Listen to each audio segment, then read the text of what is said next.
Sa balitang pandaigdig, patay ang 9 na katao sa Zimbabwe matapos gubuho ang isang minahan habang libo-libong migrante sa Mexico stranded sa disyerto. Yan ang ulat ni Abby Malanday. Aabot sa 9 katao ang nasawi matapos mag-collapse ang isang minahan ng ginto sa Zimbabwe. Ayon kay Henrietta Rushwaya, presidente ng Zimbabwe Miners Federation, 4 na katawan na ang kanilang na-recover na pawang natabunan ng mga bato. Aminado naman ng opisyal na naging pahirapan ang retrieval operation dahil nagpapatuloy pa rin ang pagguho. Bukod sa mga nasawi, mahigit 20 katao ang nailigtas, kabilang ang 13 individual na agad nakalabas sa minahan bago pa magsimula ang pagguho.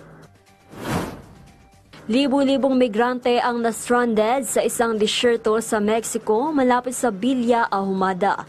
76 na milya ang layo nito patungo sa border na US ng kanilang pupuntahan.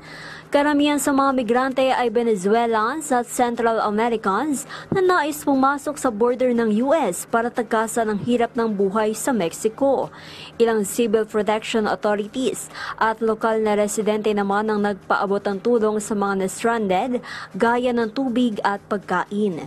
Nabatid na tila normal na lang ang pagkakaroon ng aberya sa mga tren sa Mexico, lalo't karamihan ay kinakalawang at ilang daang taon nang ginagamit.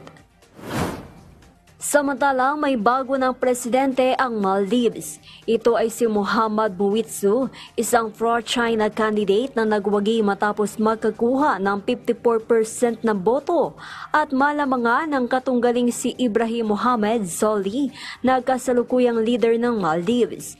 Magsisilbi pang presidente si Solih hanggang sa pag-upo ni Muwitzu sa November 17. Inaasahan namang mas magiging maganda ang ugnayan ng Maldives sa China matapos ang pagkapanalo ni Muwitzu na kilalang advocate ng Chinese investment.